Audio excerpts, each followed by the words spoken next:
të dashur qytetar, mos e pranoni këtë gjendje si normale. Nuk është normale që të punoni gjatë gjithë muajit dhe të friksoni nga një faturë në fund të muajit. Nuk është normale që të mos kuptoni pse po paguani kaq shumë. Nuk është normale që askush mos jap llogari. Ne nuk do ta normalizojmë këtë padrejtësi, sepse shteti nuk është për t'ju rënduar jetën, është për t'ju lehtësuar atë.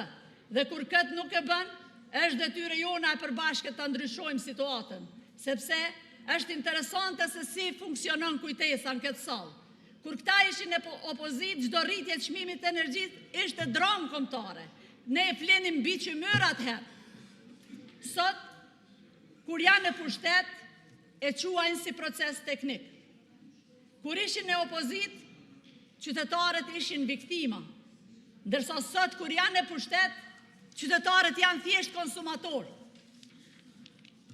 Kur këta ishin në opozit, dilnin bashkë me qytetarët në protesta për faturat e larta.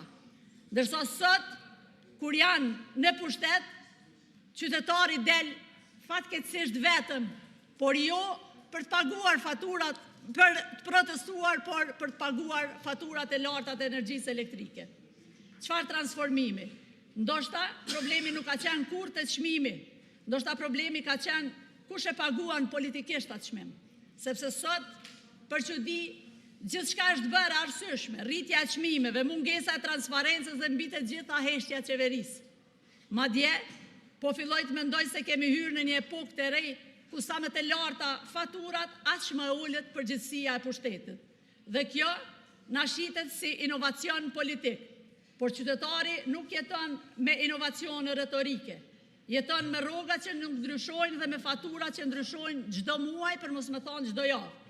Ky pushtet nuk menaxhon energjinë.